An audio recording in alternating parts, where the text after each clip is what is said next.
She will not force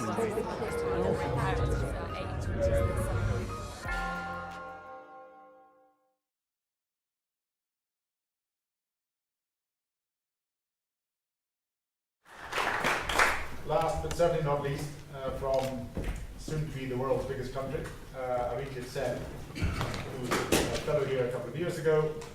He's a prize-winning TV journalist, works for CNN IBN in the northeast of India. Arijit, you know the score? How would you score it? Well, it's very difficult to it's a very complex question for me to answer. I would like to believe that in India it doesn't coarsen, simplify or distort politics.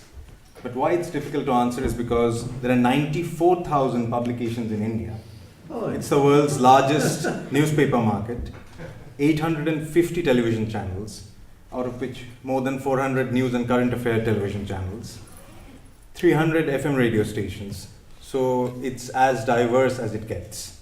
So to actually pinpoint and say who is actually being true to journalism is very difficult. At the same time, what is really worrying is that I think journalism ownership that's coarsening, simplifying, and distorting politics. And that ownership game is being played out at a very complex level. It's a game that is being played out between various corporations, politicians, and also, unfortunately, journalists are also in this. And to contradict myself, at the same time, there is a lot of good journalism that is happening. And that good journalism is also exposing such corruption. So it's very difficult to position myself. If you're talking about new journalism, that won't be any better. I think it's too early to say about India, because the reach of new journalism, the way we are talking about new journalism here in Oxford, in India it's very, very different.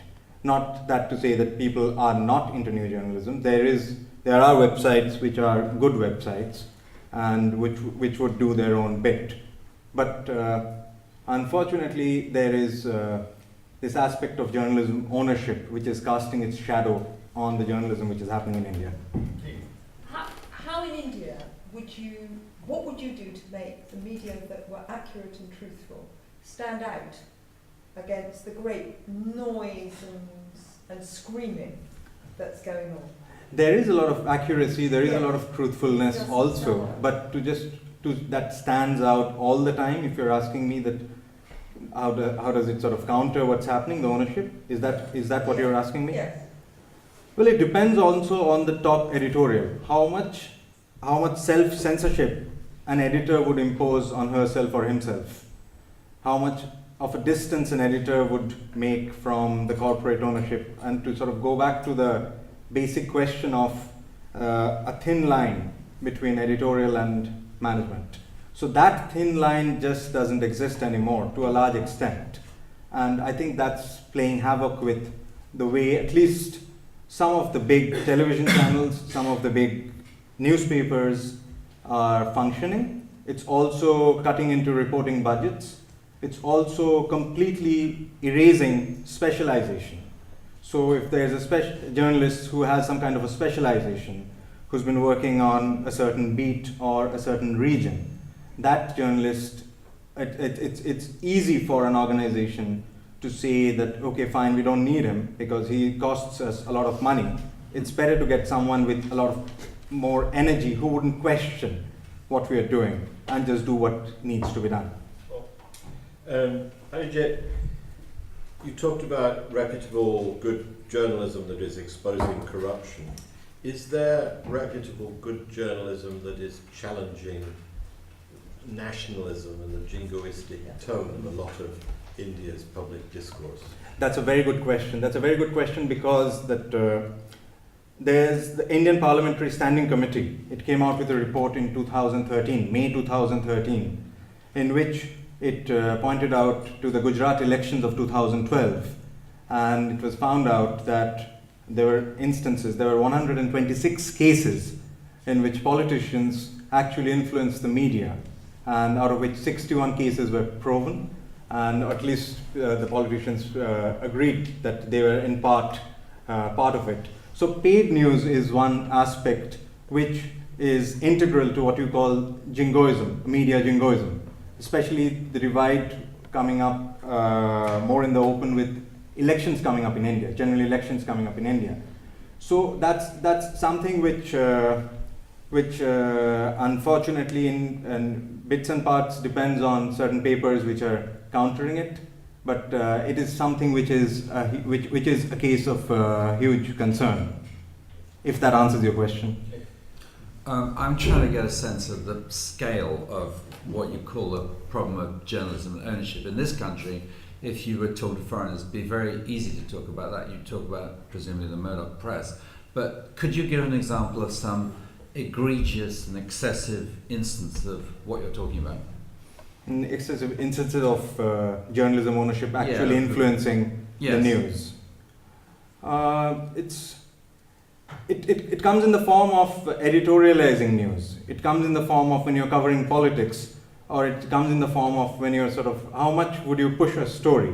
So if there is a, say, 2G scam, which is a second generation mobile usage license scam, which happened in India, in which a lot of corporates were involved, in which a lot of journalists were involved, in which a lot of politicians were involved. That story just didn't come out in the open, be it in a television channel or be it in a newspaper, till a new magazine called the Open Magazine, they started bringing out the tapes of conversation, taped conversations between the people who were involved in it.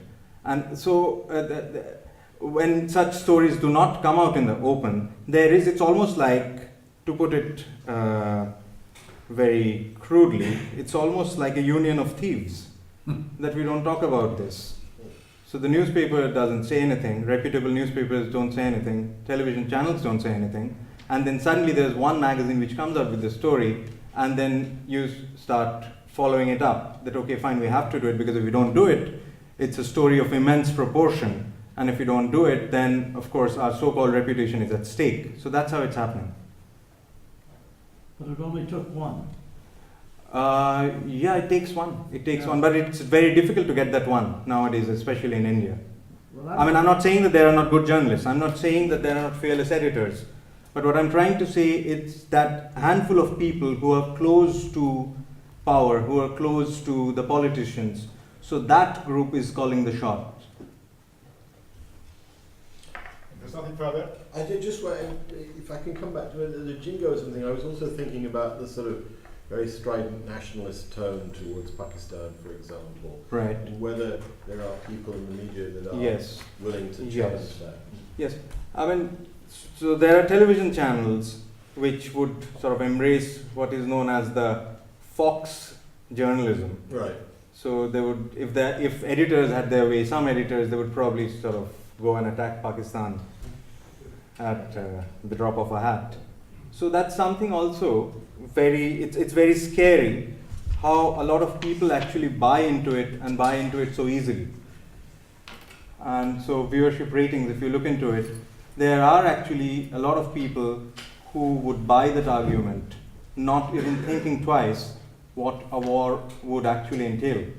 I mean, it seems to me extraordinary that in fact Pakistan has exhibited more strategic patience than India. I mean, you know, these are these sentences about Pakistan's politics, and that feels to me very worrying, actually. Yeah, it is worrying. It is definitely worrying. But I mean, there are other aspects of the media as well. There are newspapers and as well as there are television channels who would, at least when it comes to say India, Pakistan, they would try and sort of be more sensible and be more restrained. Arijit, thank you. Thank you.